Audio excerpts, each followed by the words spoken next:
फक्त सरकार। आणि मला विश्वास होता की या निवडणुकीमध्ये प्रचंड यश मिळेल।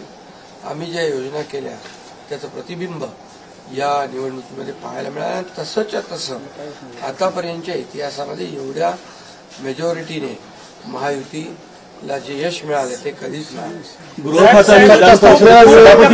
मागणी आहे की तुम्ही मुख्यमंत्री व्हावं अशा प्रकारची खूप मागणी आहे, नेमकं काय ठरलंय याचीही उत्सुकता नाही। यामध्ये बघा साहजिक आहे, जनतेच्या मनामध्ये मी जे काम केलं, मुख्यमंत्री जनतेचा मुख्यमंत्री, मी कॉमन मॅन म्हणून जे काम केलं, मी म्हणायचो सीएम म्हणजे चीफ मिनिस्टर नुसतं नाही तर कॉमन मॅन।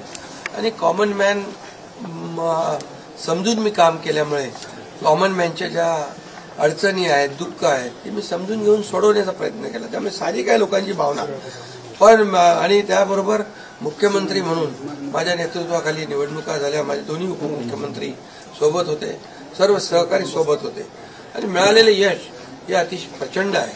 आणि यामध्ये मी म्हणूनच याच्यामध्ये कोणाचाही संभ्रम नको म्हणून मागच्या आठवड्यामध्ये मी प्रेस कॉन्फरन्स घेतली। आपल्याला माहित आहे की यामध्ये आदरणीय प्रधानमंत्री नरेंद्र मोदीजी, आदरणीय अमित शाह गृहमंत्री, भाजपचे अध्यक्ष आणि या सर्व निर्णय घेतील मुख्यमंत्री पदाबाबतचा। तो मी सांगितलं त्याला पूर्ण शिवसेनेचा पाठिंबा आहे, माझा पाठिंबा आहे। त्यामुळे आता कुठं काही असं किंतु परंतु कोणाच्याही मनामध्ये नसावा। शेवटी मी मनमोकळेपणाने काम करणारा कार्यकर्ता आहे आणि म्हणून माझा निर्णय मी घेतलाय। सर, तुमच्या गटाला गृहमंत्रीपद पाहिजे, विधान परिषदेचं सभापतीपद पाहिजे म्हणून एकनाथ शिंदेचे हे प्रेशर पॉलिटिक्स आहे असं बोललं जात आहे।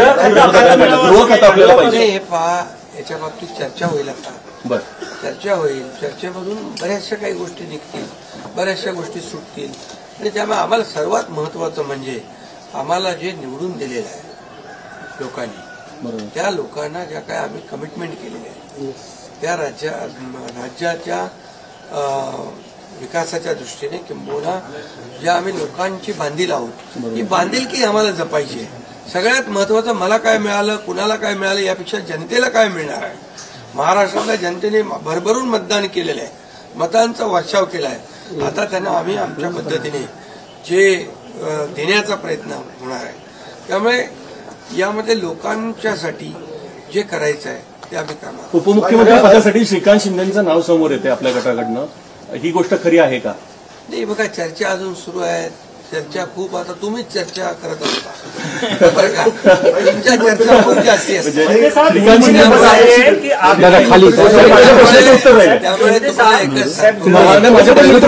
तुम्हाला एकच सांगतो, या सर्व चर्चा आहेत।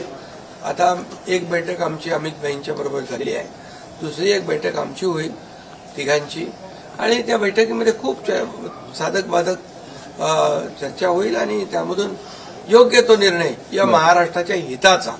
बघा, आमच्यामध्ये तुम्हाला मी सांगतो, या जनतेने आम्हाला भरभरून दिलेलं आहे। जनतेला असं वाटता कामा नये की आम्ही सत्ता दिली, सरकार म्हणजे एवढी मेजॉरिटी दिली, आता चांगलं सरकार स्थापन व्हावं, जी अपेक्षा जनतेची आहे ती आम्ही पूर्ण करणार आणि आम्हाला जनतेबरोबर आम्ही उत्तरदायित्व आहोत। त्यामुळे लोक काय बोलतात, विरोधक काय, आता विरोधकांना काय काम राहिलंय का, काय राहिलंय बाकी? आता ते काय, आता ईव्हीएम म्हणजे आता याच्यामध्ये मी एकच तुम्हाला सांगतो की आमच्यामध्ये कुठलाही काही समन्वयाचा अभाव नाही, समन्वयाने काम सुरू। मी तर माझी जाहीर भूमिका परत परत मला मांडण्याची गरज नाही। मी तर बुधवारी जे प्रेस कॉन्फरन्स घेतली त्यात सगळी भूमिका स्पष्ट मांडलेली आहे आणि लोकांना आता काय विरोधकांना काम नाही, विरोधी पक्षनेताही होता येत नाही, एवढी देखील संख्याबळ नाही, एवढं भरभरून प्रेम लोकांनी दिलंय। त्यामुळे आता ईव्हीएम आणि या सगळ्या गोष्टींची चर्चा चालू आहे। बघा, झारखंडमध्ये ते जिंकले तेव्हा काय ईव्हीएम चांगलं होतं का? आणि त्याचबरोबर लोकसभेमध्ये ते जिंकले तेव्हा काय ईव्हीएम चांगलं होतं? आता पण लोकसभेचा एक त्यांचा माणूस जिंकलाय या सर्व निवडणुकीत, पोटनिवडणुकीमध्ये।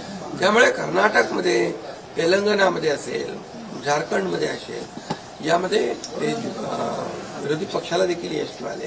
त्यामुळे हे लाडक्या बहिणींनी एक आणि सर्वांनीच लाडक्या बहिणींचा मोठा सहभाग याच्यामध्ये या विजयामध्ये आहे आणि लाडक्या भावांना त्यांनी भरभरून प्रेम दिलंय लाडक्या भावांनी आम्हाला प्रेम दिले, लाडक्या शेतकऱ्यांनी दिले, सर्वांच्या एकजुटीच्या प्रेमामुळे, आशीर्वादामुळे हे सरकार एवढ्या मोठ्या प्रमाणात